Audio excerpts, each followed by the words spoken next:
This is the middle of the Atlantic Ocean. The date is October 9th, 1492. You are exactly 3,000 miles away from the edge of the known world, floating over an abyss that is miles deep, in a wooden boat held together by iron nails and boiling pitch.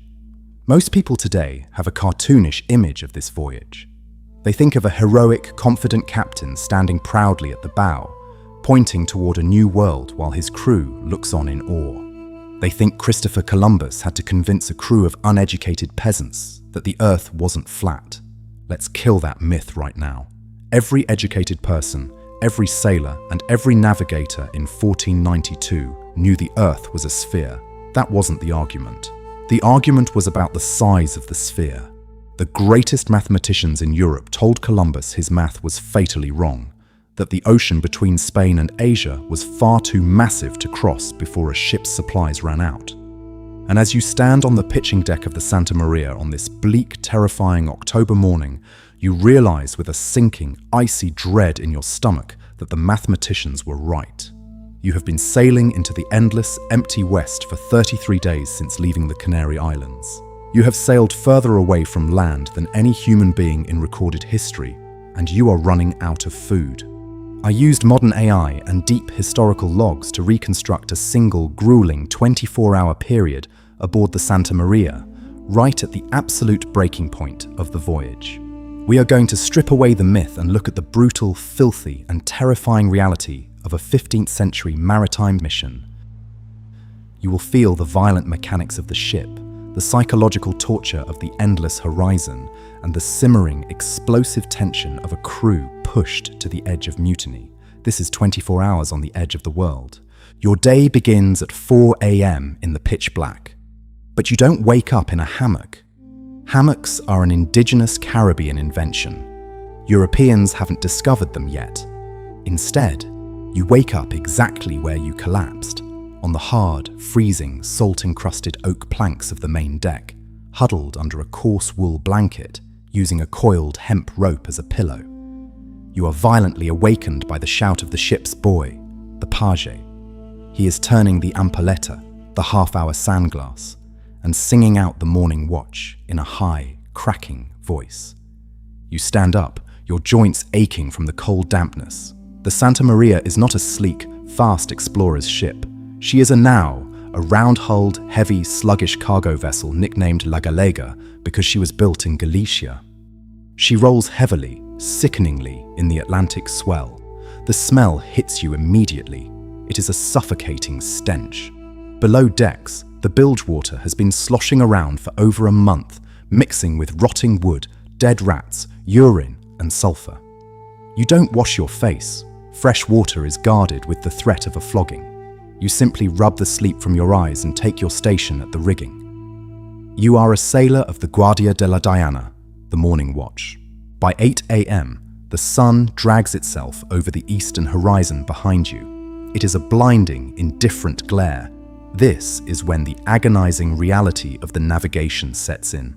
On the high, cramped quarterdeck at the stern of the ship stands the Captain General, Christopher Columbus.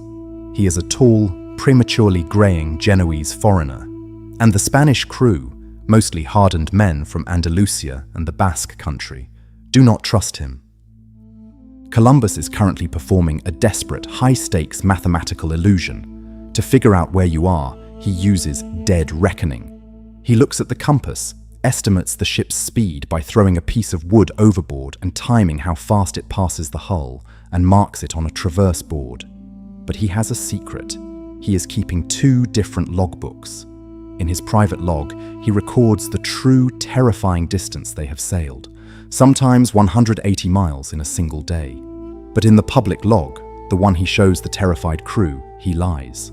He slashes the numbers, claiming you have only sailed 120 miles. He is trying to manipulate the psychology of the men, making them believe home isn't quite as impossibly far away as it truly is. But sailors are not fools. They know the speed of their own ship. The lie is insulting, and it is breeding a toxic, quiet fury. At 9 a.m., it is time for the morning ration. There is no galley kitchen. There is no hot meal. The cook tends a tiny, heavily guarded firebox, sitting on a bed of sand on the open deck. But today, the wind is too unpredictable to risk lighting it. One stray spark means the entire ship, covered in highly flammable pine pitch, burns to the waterline, leaving you to drown in the abyss.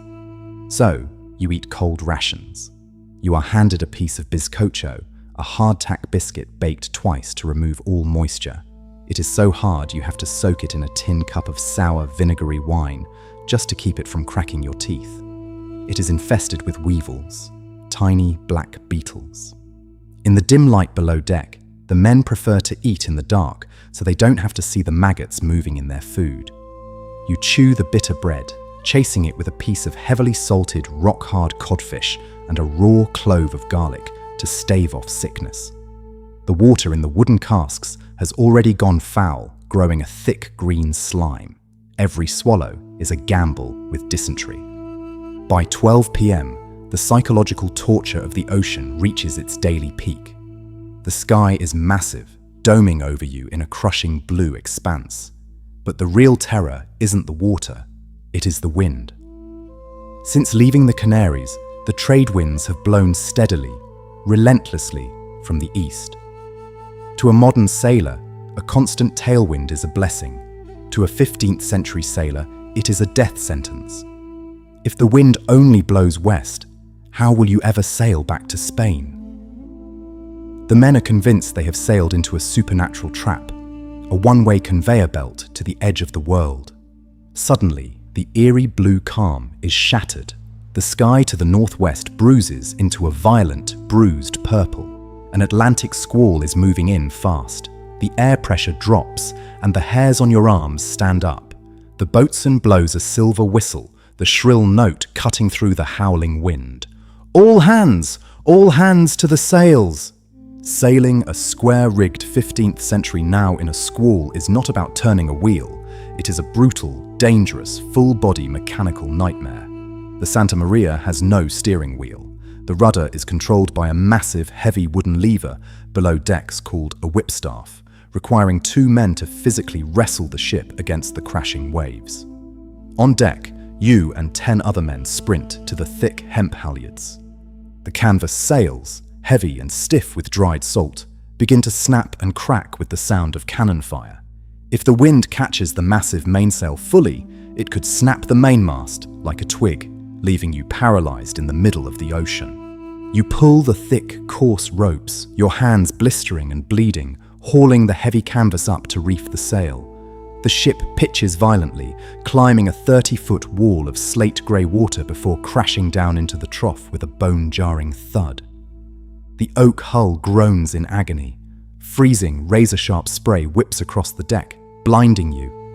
Next to you, a sailor slips on the algae-slicked deck and slides toward the open rail. If he goes over, there is no rescue protocol. To turn a clumsy naw around in a storm takes miles. He will simply watch the ship sail away as he treads water in the freezing Atlantic, waiting to drown. He grabs a rigging shroud just in time, his knuckles white. For an hour, you fight the ship, pumping the wooden bilge pumps to keep the rising water from swallowing you. And then, as quickly as it came, the squall passes, leaving behind a cold, tense, and deadly silence. By 4 p.m., the physical storm is over, but the human storm is just beginning. The Pinta, the faster, sleeker caravel commanded by Martín Alonso Pinzón, sails closely alongside the Santa María. The crews can see each other across the churning water. The men are congregating in the waist of the ship, speaking in low, guttural Basque and Andalusian dialects, so the Genoese captain cannot understand them. This is the moment of crisis. Today is October 9th. The crew has reached its absolute psychological limit. They have seen false signs of land for weeks, clouds that looked like mountains, seaweed that turned out to be the endless floating trap of the Sargasso Sea. They are done. A delegation of the most senior sailors, hardened veterans of the Mediterranean and the African coast, walks up the wooden steps to the quarterdeck. They confront Columbus. The AI reconstructs the intensity of this moment not as a polite debate, but as an explicit, armed ultimatum. Hands rest heavily on the hilts of iron daggers. They tell the Captain General that the provisions are dangerously low. They tell him the crew is going mad. They tell him to turn the fleet around immediately, or they will throw him overboard tonight and tell the King and Queen he fell while charting the stars. Columbus is entirely isolated. Even his own lieutenants, the Pinzon brothers, are wavering. But Columbus is a man possessed by an almost fanatical, religious conviction that he has been chosen by God to reach the Indies. He does not cower. He bargains. He begs them for exactly 3 more days. "Give me 3 days," he says. "If we do not sight land in 3 days, I will give you my head and we will turn the ships around." The tension on the deck is thick enough to cut with a broad sword. The sailors look at each other, weighing the odds of successfully navigating back to Spain without him. Reluctantly, aggressively, they agree. 3 days. The clock is ticking. By 8 p.m. the sun vanishes and the true terror of the 15th century mariner begins. The night. The ocean at night is a void. There is no ambient light, no glowing horizon. The water and the sky merge into a single, suffocating blanket of black ink. The only light comes from the faint, glowing trail of bioluminescent algae churned up by the ship's wake, and the dim, flickering glow of the binnacle lamp illuminating the magnetic compass. Despite the near mutiny, military and religious order must be maintained. The crew gathers on the pitching deck for the evening ritual. The ship's boy leads the men in the Salve Regina, the ancient Catholic hymn to the Virgin Mary, the protector of sailors. Picture this: 40 filthy, starving, terrified men standing in total darkness, thousands of miles from the world they know, their voices hoarse, singing an ancient Latin chant into the howling wind of the Atlantic. It is a moment of profound psychological vulnerability. In the dark, there are no Spaniards or Genoese, no captains or shipboys. There are only fragile human beings begging the heavens not to let the abyss swallow them. By midnight, it is the Guardia de la Medianoche, the midnight watch. The tension on the ship is electric. Sleep is impossible. Even the men off duty are pacing the deck, staring into the impenetrable blackness. The ultimatum is hanging over everyone's head. But then, the ocean begins to speak. The men at the bow peer over the railing, their eyes adjusted to the starlight. Something bumps against the oak hull. A sailor throws a hooked line down and hauls it up onto the wet deck. It is a piece of wood, but it isn't driftwood. It is a freshly cut branch, and attached to it are small bright red berries that have not yet begun to rot. Shortly after, a carved piece of cane floats by, and then, suddenly, a sound cuts through the wind. It is a high, sharp screech. You look up at the sails. A flock of small, land-dwelling birds, too exhausted to fly, has landed in the rigging. They are migrating southwest. On the quarterdeck, Columbus is frantically checking his astrolabe and compass. The signs are undeniable. The water is changing color. The smell of the wind is shifting, carrying a faint, earthy scent that cuts through the sulfur of the bilge. Land is out there. It has to be. The King and Queen of Spain have promised a massive lifetime pension of 10,000 maravedis to the first man who spots land.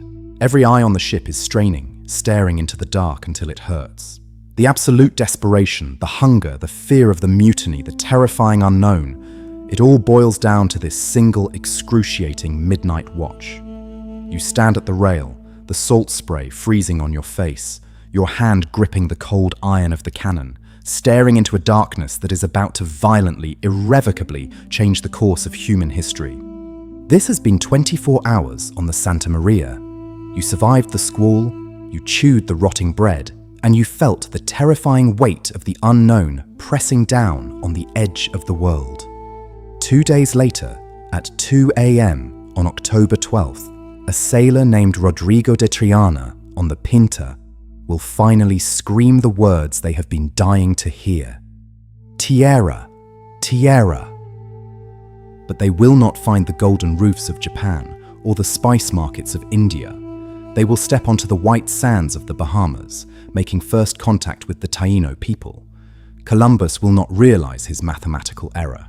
He will die years later, still stubbornly, incorrectly convinced he had reached Asia. But the men on this ship, the sailors who survived the maggots, the squalls, and the psychological torture of the crossing, will have just permanently bridged two halves of the globe that had been separated for over 10,000 years. The world will never, ever be the same. Thank you so much for watching. This video is brought to you by the Paladin Learn History app.